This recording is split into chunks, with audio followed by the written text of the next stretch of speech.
Boa tarde a todo mundo, aqui é o Flávio Bolsonaro.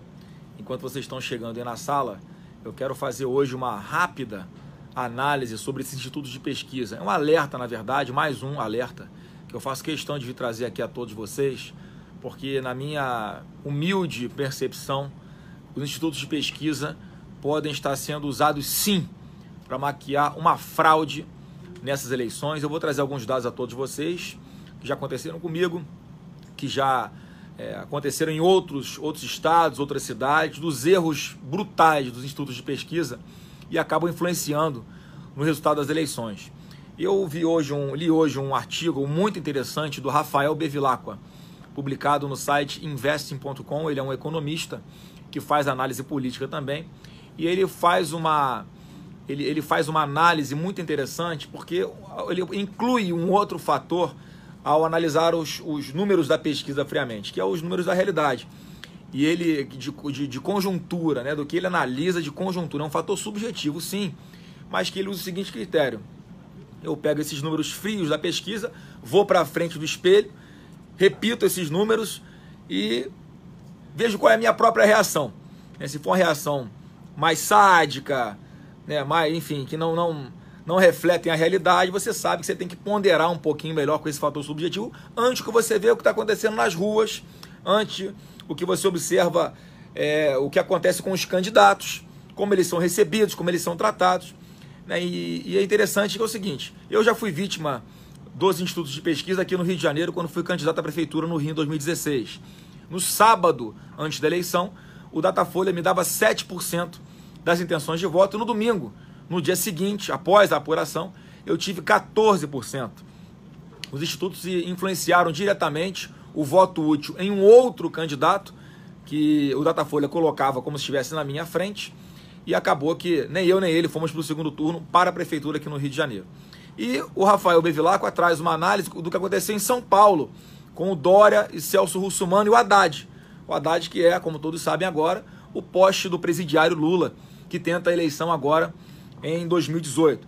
E ele fala aqui, nesse mesmo período, ele lembra bem, em São Paulo, faltando 2 semanas para a eleição, o Dória, segundo o Datafolha, tinha 25% das intenções de voto e o Celso Russomano 22% há 2 semanas das eleições. Na boca de urna, o Datafolha fez uma nova prospecção e estava dando 38% para o Dória, 38% para o Dória na boca de urna, hein? No dia da eleição, 38%. E o resultado final foi o seguinte: Dória 53% contra 13% do Celso Russomano e 16% do Haddad. O Datafolha conseguiu errar antes da eleição e na boca da eleição, na véspera. Então, muito preocupante você achar que pode se basear com o Datafolha. Eu já fui vítima, em São Paulo aconteceu também em 2016. Agora, vamos fazer uma análise rápida do que aconteceu em 2014 e do que está para acontecer agora esse ano, nessa eleição de 2018. Em 2014, na sexta-feira, antes da eleição, o Datafolha dava 40% para Dilma. Datafolha, na sexta-feira, antes da eleição de 2014, dava 40% para Dilma. 24% para Marina e 21% para o Aécio Neves. Na realidade, a gente viu depois, o que aconteceu foi a Dilma chegando a 41% e o Aécio a 33%, houve segundo turno. E aí, pessoal, essa é a reflexão que eu quero chamar todos vocês aqui rapidamente. No segundo turno, né, a Dilma teve 51,64% dos votos contra 48,36% do Haddad. E numa conjuntura em que o PT tinha a máquina do governo federal na mão, o Lula estava solto fazendo campanha, gozava de algum prestígio, vários dos principais articuladores do PT estavam soltos, e ainda assim Dilma conseguiu se eleger ali, no limite, diferença de menos de 3% das intenções de voto. Coincidência? Pode ter sido. E agora a gente olha o que o Datafolha está fazendo em 2018. Vocês conseguem imaginar que, se naquele cenário o PT quase não consegue se eleger, e agora nesse cenário, com o Lula preso, vários dos integrantes do PT habitando cadeias em diferentes estados do Brasil, não estão mais com a máquina, O Haddad é um cara que não tem o menor carisma, perdeu no primeiro turno para o Dória em São Paulo para a prefeitura em 2016. E aí vem o Datafolha se esquecendo de olhar no espelho antes de divulgar esses números, dizendo que o Haddad vence Bolsonaro no segundo turno, que o Haddad tem 22% no Brasil, que o Haddad subiu 11 pontos percentuais em pouco menos de uma semana. Pessoal, sabe o que são 11 pontos percentuais em alguns poucos dias? O Datafolha disse que a migração do Lula para ele foi automática e que o Haddad em poucos dias teve um acréscimo de mais de 15 milhões de eleitores, que ele teria 15 milhões a mais de votos em alguns dias. E olha que dizem, né, que o eleitor do Lula não é um eleitor, via de regra, informatizado, né, que enfim, consegue pegar rápido as informações. Em alguns dias o próprio Lula assume que não é mais candidato, escolhe o Haddad como o poste, o representante do presidiário do PT, e logo depois já aparece com 11% a mais.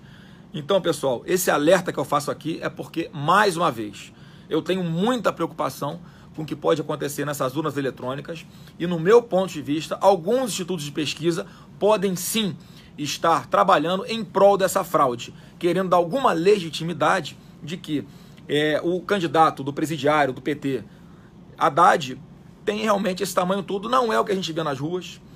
Eles conseguem dizer influenciar o tempo inteiro que a rejeição de Bolsonaro cresceu. O cara foi vítima, meu pai foi vítima de uma facada, de um atentado contra a sua vida, uma covardia sem limite, que fez com que milhões de pessoas que sequer estavam preocupadas com a eleição, que provavelmente nem fossem votar, já começassem a declarar o voto em Jair Bolsonaro, e, no entanto, o mesmo instituto aponta o aumento da rejeição dele. São coisas que não têm explicação. É inóbvio. Eles claramente estão a serviço de alguém. A gente não pode se deixar influenciar por isso. Então eu vim aqui a todos vocês pedir que compartilhem essa live, tenham consciência de que nas nossas contas aqui, Bolsonaro está eleito no primeiro turno. Se você pega as intenções, se você pega os votos válidos, usando essas pesquisas, quem sabe que podem, tem tudo para estar errada. Por eles, com base neles, o Bolsonaro já estaria na faixa aí de quase 45% dos votos válidos. A gente sabe que o eleitor do Bolsonaro, via de regra, é um eleitor pulverizado. Ele tem um perfil de muitos eleitores religiosos, um perfil de eleitores que tem definem um voto por opinião, por ideologia, que estão espalhados, não conseguem ser medidos pelos institutos de pesquisa. Então isso tudo certamente coloca o Bolsonaro para cima. Se eu falei para vocês aqui que eu em 2016 fui vítima disso, uma diferença de 100% de erro do Datafolha, eu não estou dizendo que o Bolsonaro tem o dobro dos votos que o Datafolha está colocando. Não estou afirmando isso. É possível? É possível.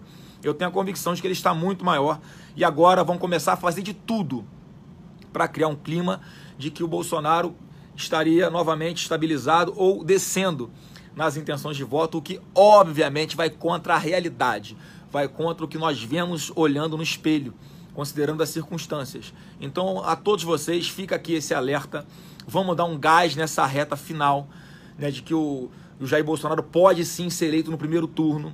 Não vamos ficar dando voto inútil em candidatos, mas vocês entendam, alguns de vocês, né, entendam que eles teriam um perfil melhor do que o Bolsonaro, não vou nem entrar nesse mérito, mas entendam que esse risco dessa conjuntura, o sistema reagindo a Bolsonaro, pode estar sendo criado um grande teatro, um grande circo, para essa eleição ser decidida por quem vai contabilizar os votos.